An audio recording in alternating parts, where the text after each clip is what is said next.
You swipe left, you swipe right. In half a second, you've already decided if someone is worth your time. It feels like nothing, a reflex, a little habit you barely notice. But that same reflex is at least 200,000 years old. Long before phones, long before dating, long before villages or farms, or fire pits with names carved into the wood, your ancestors were doing the exact same thing, scanning a face, reading a body, making a snap judgment that could decide whether their children survived. So here's the question. Why do humans fall in love at all? Most animals don't. A male lion doesn't stay. A male bear doesn't help raise the cubs. In most of the animal kingdom, mating is fast and then it's over. Humans are strange. We form bonds. We feel jealousy. We write songs about heartbreak. We build entire lives around one another person. That's not normal for a mammal, so something unusual happened to us. Let's go back. 200,000 years. No hospitals, no formula, no safety net. A human baby is born completely helpless. It can't walk, it can't feed itself, it can't even hold its own head up. And this helplessness doesn't last for weeks, it lasts for years. Compare that to a baby zebra, standing and running within minutes of being born. Human babies are a gamble, a long, expensive, exhausting gamble.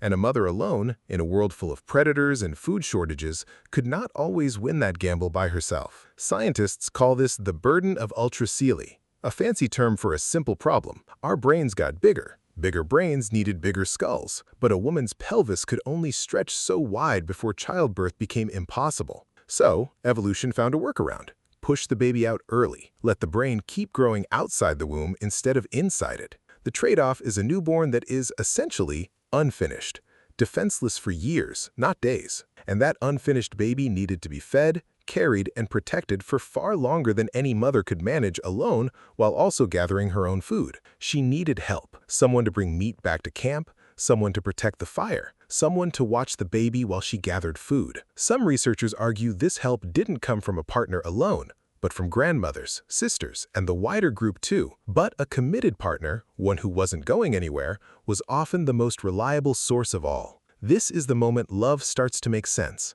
not as poetry, as strategy. The ancestors who paired up, who stayed close, who shared the work of raising a child, had children who were more likely to survive. And those children grew up and did the same thing. Generation after generation, the humans who felt something like love outcompeted the ones who didn't. So attraction isn't random. It's a survival filter running quietly underneath every decision you think is romantic. Here's the part most people get wrong. We assume our ancestors paired for life, one partner, forever. Just like the fairy tale. The evidence tells a messier story. Anthropologists studying modern hunter-gatherer societies, the closest living window into ancient human life, find something surprising. Long-term monogamy existed, but so did serial pairing.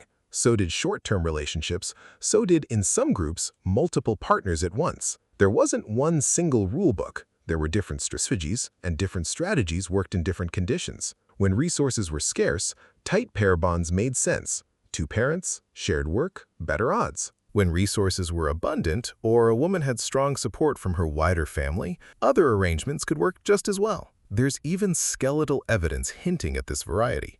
Bone density, isotope analysis of ancient diets, and burial patterns across different ancient sites don't all point to one universal family model. Some point to small, stable pairs. Others suggest looser networks of caregivers, with paternity that wasn't always clear and didn't always need to be. Evolution doesn't care about romance. It only cares about what keeps children alive.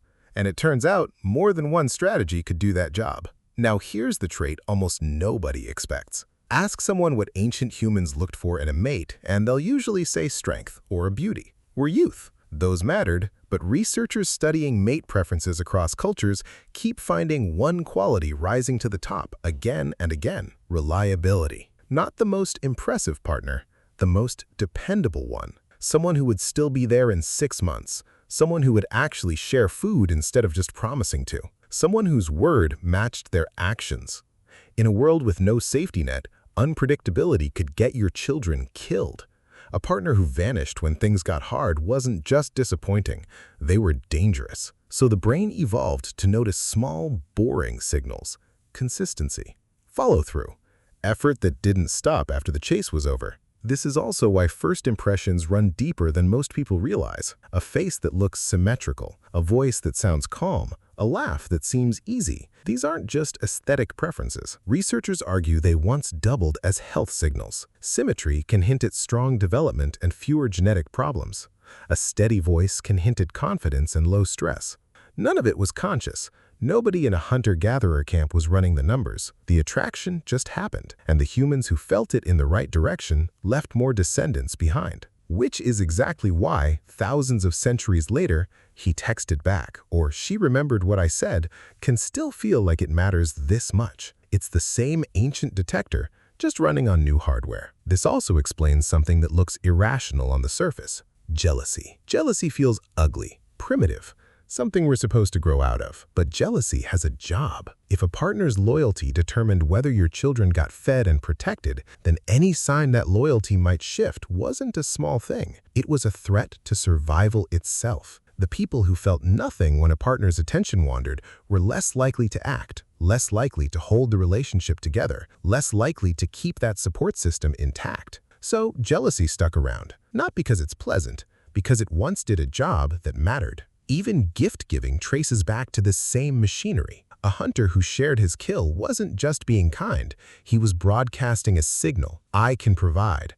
I am willing to share what I have. I am worth investing in. Grand romantic gestures today, the flowers, the surprise trip, the expensive dinner, are the exact same broadcast, dressed in a different costume. Now bring this all the way to the present. We no longer live in small bands of 20 or 30 people where everyone knew everyone and choices were limited by geography. We live in a world of infinite options, thousands of profiles, endless comparison, a message that can be left unread for days with zero consequence. Our instincts were built for a world of scarcity. Our environment is now a world of overload. That mismatch is why modern dating can feel exhausting, even confusing. The ancient brain wasn't designed to process 1,000 potential partners at once. It was designed to read one face at a time, closely. Psychologists have a name for what happens next: the paradox of choice. More options should mean better outcomes.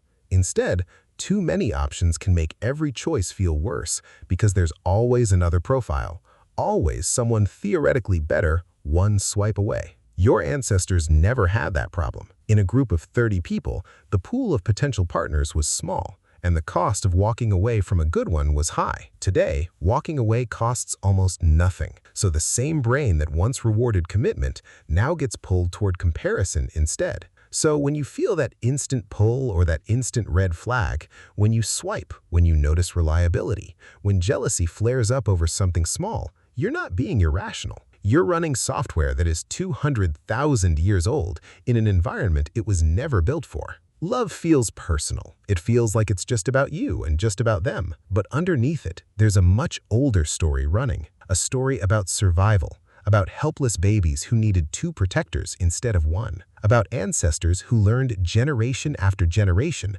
exactly who was worth choosing. The next time you catch yourself falling for someone, or falling out of love, or feeling that spark of jealousy you can't quite explain, remember this: you're not just choosing a partner. You're running code your ancestors wrote long before either of you were born.